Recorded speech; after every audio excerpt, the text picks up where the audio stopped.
Jeff Bezos is the single richest person in modern history, and his company Amazon was the second company in history to reach a market cap of $1 trillion. He went from being the son of a 17-year-old high school student and Cuban immigrant stepfather to now having a net worth of $149.4 billion. And today we're going to learn his best advice on why you need to have a dream. Rise and shine, it's Entspresso time. I wake up every morning. Espresso keep me going. I wake up every morning. Hey, it's Carmichael, and every morning I bring you a shot of Entspresso to help you believe in yourself more and start your day with confidence. So good morning, I believe in you, and let's do this. Over to you, Jeff Bezos. When I started Amazon, it was 25 years ago. I started Amazon in 1994. When I went to seek investors, the first question I had to answer is, what is the internet? None of my investors had ever heard of the internet. And the idea that I had in mind was to build a bookstore. I realized that we could build a store which would have every book ever printed in any language, in print or out of print, and we could do that online. It would be impossible in a physical store, and that was the founding idea of Amazon. But did I expect what would happen today? No. You know, we started. I've been at Amazon when it was one person, me, when it was 10 people, when it was 100 people, when it was 1,000 people, and today, when it's more than 700,000 people and approaching 70,000 people just here in India. So, no, I did not predict that. And actually, I think if anybody had predicted that, they would have needed to be immediately institutionalized in a mental facility. Because it's not a normal thing to have happen. My dream when I started Amazon was that one day we might be able to afford a forklift. So it's been a very fun journey for me. And by the way, I still tap dance into work. I'm having so much fun. The way to get the strength to chase down your dreams every single day is to remind yourself to live a life with no regrets. Tell yourself that if you don't take action on your dream today, you're gonna miss a huge opportunity that you will regret for the rest of your life. Imagine yourself as a 95-year-old looking back on your life on today and realizing that you could have made something amazing happen, but you didn't because you were afraid and bought into the excuses that you told yourself. Live your life with no regrets and watch your dreams come true. One of the things that I love about Jeff Bezos is what he calls the regret minimization framework. And it sounds super geeky and technical, but basically it's live your life with as few regrets as possible. When he was starting Amazon, he was an investment banker. He was one of the youngest or the youngest vice president at his Wall Street firm in the history of his company. He was on the fast track for success in the financial sector, and he saw the growth of the internet, and he decided to leave that job behind, go start this company, Amazon.com, when everybody thought he was nuts. In fact, his first name of the business was Abracadabra, I believe, and people thought he was saying cadaver, like a dead body, and so he changed the name to Amazon.com. Early days of Amazon, and he just didn't want to live life with regrets. And that's something that I've channeled a lot in my life. I haven't used it as much recently because now I just tell myself that I do difficult things, that the fact that I'm scared of it means I have to do it.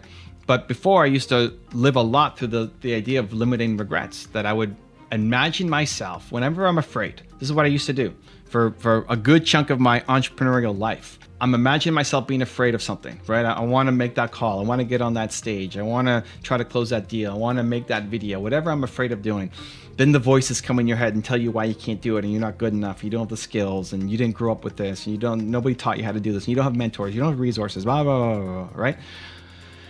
And I would imagine that this video that I record, or that call that I'm going to make, or that speech that I want to give, is going to be the thing that blows up my whole career. It's going to be the greatest thing that I've ever done in my life, that will get me noticed, that will break me through, that will have me the impact that I want to have, right? This one thing that's coming up that I'm so afraid of.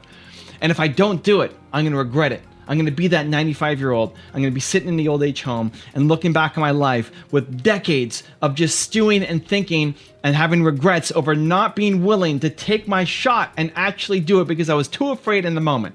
And I put so much pain and regret on me that it would force me to go off and do the thing. And so what I'm doing is, if you have a hangnail and it really hurts, but then you punch yourself in the arm, you don't feel the hangnail anymore. It's the same amount of pain. You don't feel it anymore because this hurts more. I would make so much future pain in my life that it made me do the short-term small pain. This is why we don't take action, is because the future pain is so far away that it seems so tiny. And that current pain of doing the thing that you want to do seems so big, and it's flipping them. It's making that future pain so giant, so large, you now hating your entire rest of your life because you didn't do this thing, to give you the courage to say, I have to go off and do it because it's going to be so painful if I don't. Now I've got a 3-step process on how to apply the regret minimization framework to your life and business. But before that, if you want to learn how to have more self-love, more confidence, and learn from billionaires, check out my 254 series. They're free. The links to join are in the description below. Stress primarily comes from not taking action. If everything has to work in 2 to 3 years, then that limits what you can do. Okay, let's do it. The 3 steps to applying the regret minimization framework from Jeff Bezos into your life. Step number 1, write down what is your dream. What is your dream? What do you want to do? What is something that actually gets you excited? Not what you think is achievable in the next 6 to 12 to 18 to 24 months. Not that. Not the practical, logical one. I know I can do it. Something that actually gets you excited. Something that you don't know if you're capable of doing. In fact, you don't believe you're capable of doing, but you would love to be able to do that thing. Write it down. Get excited. Get motivated. Let go of the fears for a second. Let go of the insecurities. Let go of the plan of how it's going to work out, and just write down what is the dream that you want to birth into your life. Step number 2 is recognize, where are you playing small? That's what you want to accomplish. Now let the voices in, right? Just for those couple minutes, we let the voices out. Now bring them all back in. What are the voices telling you? Why can't you do it? Where are you right now, today, currently playing small? What's getting in your way? What's that conversation inside your brain right now that's preventing you from taking the action that you need to take? Where are you playing small? Write it down and get specific. Tell yourself exactly where you are playing small. And then step number 3, write down why you're going to regret it if you don't take action. That thing that's on your list. You say you want to have this big dream. You know where you're playing small right now. Maybe you pick 1 thing, 2 things, 3 things. You got a couple on your list. Build up the regret. Those things are your next steps forward. And if they don't happen, what's the regret you're going to face and feel for the rest of your life? And then use that energy to actually build momentum and take action on those things you said you were going to do. Now I have a special bonus clip that I think you're going to enjoy. But before that, question of the day, I want to know, what is one of those things? What is the most important thing right now that you have been playing small, and you know you've been playing small, and you're going to regret not taking action on when you're 95 and looking back on this moment right now today? Give me one of those things. Put it down in the comments below. And if you made it this far and you're still watching, I want to celebrate you. Give me a hashtag believe in the comments as well. Believe Nation, we don't just watch videos, we take action. So put hashtag believe down below. I want to celebrate you. So the one thing I will say is I was grandly ambitious. I always said, I'm going to be rich, I'm going to do this, I'm going to do that. Always, since the time I was a little kid. But I didn't have the drive to see it through. So I really was an empty dreamer when I was a kid. And it was learning to hate that in myself, if I'm completely honest. Yes. And to not allow myself to be an empty dreamer, to force myself to get the skills to actually execute against it, to not be in any way, shape, or form pacified by saying I'm going to do something, which is actually super dangerous. Most people just thinking about the fantasy of what they're going to do gives them some partial sense of, oh, I've done it. Whereas I stopped letting that be okay for me, which largely came down to embarrassment I felt around my wife working when I had no job. And that was the time, she was my fiance at the time, but that was when I really started to go, okay, you've made a lot of promises to this woman and you're not on a path to keep any of them. If you want to learn how to manage your time better with Jeff Bezos, check out the video right there next to me. I think you'll enjoy it. Continue to believe, and I'll see you there.